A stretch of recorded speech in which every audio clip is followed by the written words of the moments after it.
feel so strongly about officially recognizing Palestine for statehood, why are you waiting for President Trump to leave the country? Why can't you just do it right now? And isn't there a risk in rewarding Hamas with that? Well, let me be really clear about Hamas. They're a terrorist organisation who can have no part in any future governance in Palestine.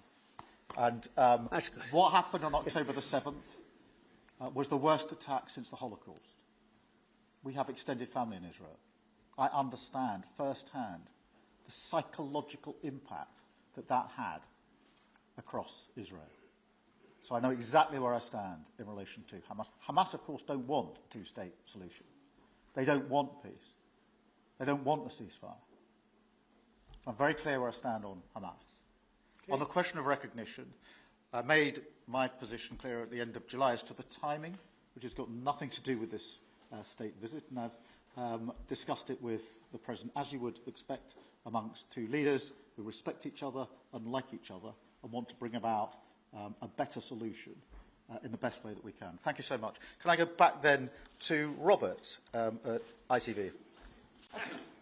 Robert Person, ITV. Mr. President, you uniquely, you alone in the whole world, have the power to persuade Prime Minister Netanyahu to stop the demolition of Gaza City, to stop the starvation of Palestine, and to stop the killing of civilians. If not now, when will you exercise that power and tell him to stop? Sure. And then for both of you... But you do understand about October 7th. You do understand. So believe me, I understand. One of the worst days in the history of humanity. What happened, I have seen the tapes. Babies that are 4 months old and just chopped up to pieces. And you've seen the tapes and I've seen the tapes. You're a professional and so am I. And people forget about October 7th. I can't forget about it. So I want it to end, but I want the hostages back.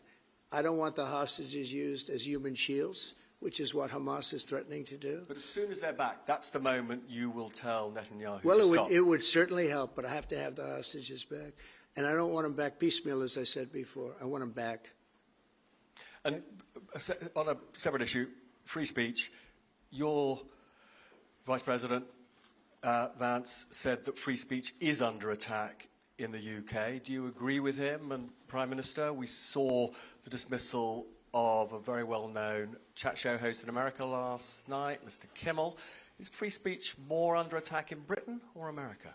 Well, Jimmy Kimmel was fired because he had bad ratings more than anything else, and he said a horrible thing about a great gentleman known as Charlie Kirk. And Jimmy Kimmel is not a talented person. He had very bad ratings, and they should have fired him a long time ago. So, you know, you can call that free speech or not. He was fired for lack of talent. Yeah, please, go ahead. Yeah, I mean, firstly, on the question of Charlie Kirk, can I just express how shocking that is, I think, to everybody who believes in free speech and in democracy. It sent shockwaves through the world, and I know that he was a friend of the President, and I reached out straight away to the President because I understood how impactful it would be on him and his family. And we all need to be absolutely clear about that. Whatever our political views, it is shocking and is to be condemned.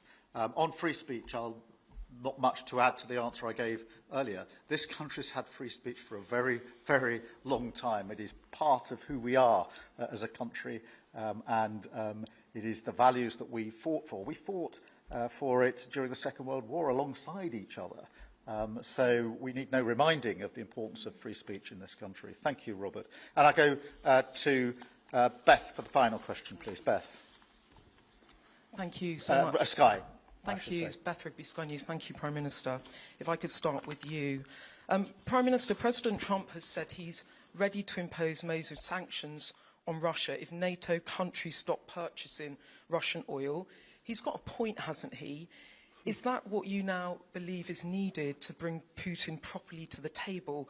And what's your message to the President on US sanctions? And, Mr. President, if I may, the King praised your personal commitment last night to finding solutions to the world's most intractable conflicts. You have invested much of your time and effort in Ukraine. But even as you seek to broker a deal, President Putin is escalating the war. He's firing drones into NATO airspace. You say he has let you down. Was it a mistake to invite him to Alaska? Do you regret it? No. And is it time to squeeze him, sir, and scare him and impose sanctions? And finally, if I may, the elephant in the room, Lord Mandelson, he is no longer the ambassador. Do you have some sympathy with him that he lost his job over historic links to Jeffrey Epstein? Thank you very much, sir. I don't know him, actually. I had heard that, and I think maybe the Prime Minister would be better speaking of that. That was a choice that he made, and I don't know. What is your answer to that? Well, I mean, it's very straightforward. Some information came to light last week which wasn't available when he was appointed, and I made a decision about it, and that's very clear. On the question of the pressure on Putin and on Russia, which is obviously really important, look, I think it is a challenge to Europe. There are a number of European countries which are too reliant on energy from Russia. The UK actually obviously has almost got nothing at all, but we do need to bear down and work with our European counterparts here. There are one or two countries, I think, that do need to look again at the question of energy. There's no one silver bullet here. We do have to have a wider suite of sanctions, which we've put in place a number of times, working across Europe and with the United States. And, of course, we must, and we are, making sure that Ukraine is in the strongest position now, because one of my long concerns here has been that whilst we talk about a ceasefire, and we all want a ceasefire, and we talk about what might happen after a ceasefire, we mustn't forget that Ukraine needs our support now. And we've said we stand with Ukraine from the start to finish, and that means we must continue to supply them with what they need in order to fight this war, which, of course, resulted from and is a result of Russian aggression. We have particularly done the sort of leadership role in the coalition of the willing, so that if there is a ceasefire and if there is a deal, and I do hope there is, that is then lasting and not then broken, because given previous history, I don't trust Putin. Thank you. Very simply, if the price of oil comes down, Putin's going to drop out. He's going to have no choice. He's going to drop out of that war. And when I found out that the European nations were buying oil from Russia, and as you know, I'm very close to India. I'm very close to the Prime Minister of India. I spoke to him the other day, wished him a happy birthday. We have a very good relationship. He put out a beautiful statement, too. We have, but I said, you know, I sanctioned them. China is paying a very large tariff right now to the United States. But I'm willing to do other things, but not when the people that I'm fighting for are buying oil from Russia.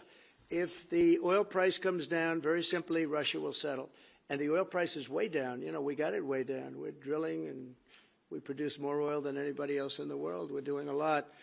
But I was disappointed to see that. And the Prime Minister was disappointed to see that. And it wasn't him. It was other countries.